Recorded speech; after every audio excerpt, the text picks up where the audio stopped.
Assalamualaikum warahmatullahi wabarakatuh.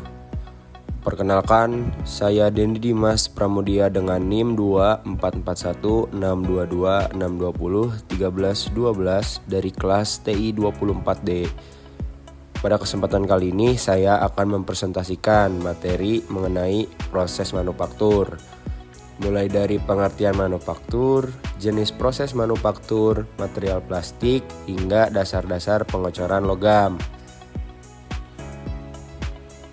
Definisi manufaktur.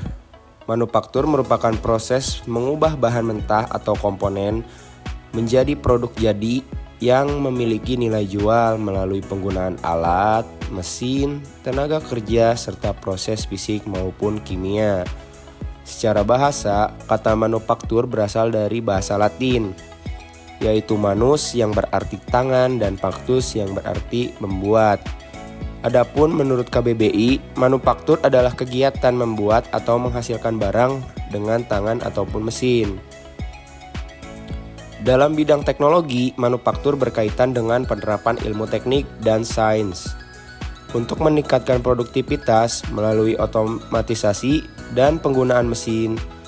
Sedangkan secara ekonomi, manufaktur merupakan proses transformasi material menjadi produk yang memiliki nilai tambah dan menjadi salah satu penggerak utama pertumbuhan industri. Dalam dunia industri terdapat beberapa material utama yang sangat mendukung proses manufaktur, yaitu logam, keramik, dan polimer. Logam banyak digunakan karena memiliki kekuatan dan daya tahan yang tinggi. Keramik digunakan karena tahan panas dan korosi. Sedangkan polimer atau plastik memiliki sifat ringan, fleksibel, dan mudah dibentuk, sehingga banyak digunakan pada berbagai produk industri modern. Proses manufaktur terdiri dari beberapa tahapan utama. Yang pertama adalah shaping proses atau proses pembentukan seperti pengecoran, molding, dan pemesinan yang digunakan untuk membentuk material menjadi bentuk tertentu. Kemudian terdapat enhancing process, yaitu proses untuk meningkatkan sifat mekanik material, contohnya heat treatment atau perlakuan panas. Selanjutnya ada surface processing, yaitu proses perbaikan permukaan seperti pembersih, coating, dan pelapisan agar produk lebih tahan lama dan memiliki tampilan yang baik. Terakhir adalah assembly atau proses perakitan, yaitu penyambungan komponen secara permanen maupun mekanis sehingga produk menjadi utuh. Dalam proses manufaktur juga terdapat sistem pendukung yang sangat penting agar produksi berjalan dengan baik. Sistem tersebut meliputi production, planning, and control atau perencanaan dan pengendalian produksi, manufacturing engineering, serta quality control.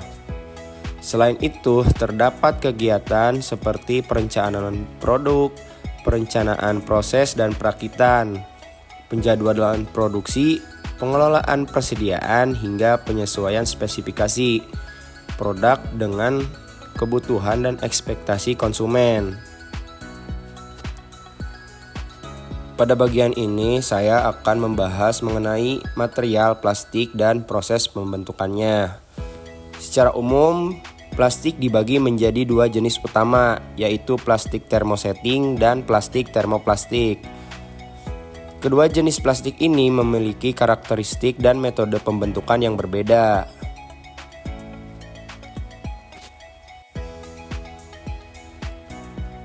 Plastik thermosetting adalah jenis plastik yang memerlukan panas saat proses pembentukannya setelah mengalami reaksi kimia ataupun polimerisasi. Material akan mengeras secara permanen dan tidak dapat dilunakkan kembali meskipun dipanaskan ulang. Contoh plastik thermosetting antara lain resin amino, epoksida, silikon, dan resin puran.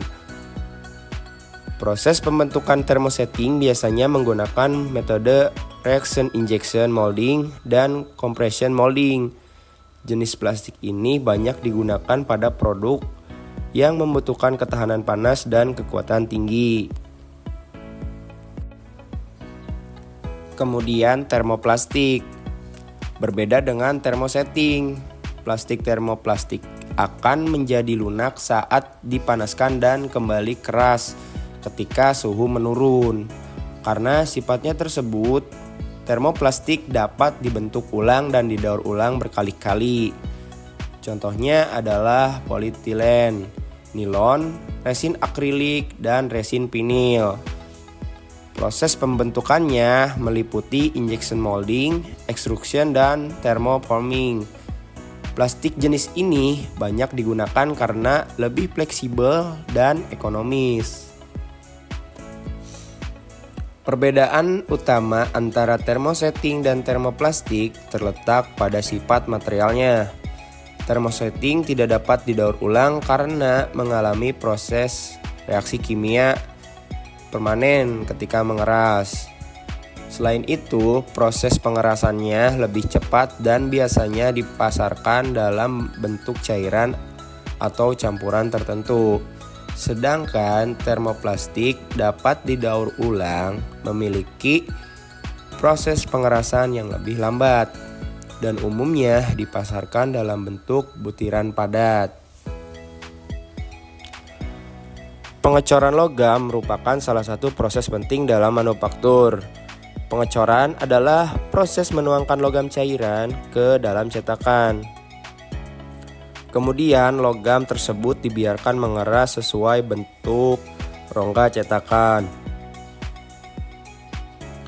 Dalam proses ini terdapat beberapa istilah penting seperti casting yang berarti pengecoran, mold atau cetakan, cavity mold yaitu rongga cetakan, solidification atau proses pengerasan, dan circage yaitu penyusutan material saat mendingin. Proses pengecoran logam terdiri dari 3 tahapan utama, yaitu peleburan logam, penuangan logam cair ke dalam cetakan, dan proses solidifikasi atau pengerasan. Selain itu, cetakan pengecoran dibagi menjadi 2 jenis. Yang pertama, expandable mold atau cetakan sekali pakai seperti cetakan pasir. Yang kedua adalah permanent mold, yaitu cetakan logam yang dapat digunakan berulang kali. Dari materi ini dapat disimpulkan bahwa manufaktur merupakan proses penting dalam dunia industri karena mampu mengubah bahan mentah menjadi produk yang memiliki nilai tambah. Selain itu, pemilihan material dan proses produksi yang tepat sangat berpengaruh terhadap kualitas produk yang dihasilkan. Mungkin cukup sekian yang bisa saya presentasikan mengenai proses manufaktur. Kurang lebihnya mohon maaf. Wassalamualaikum warahmatullahi wabarakatuh.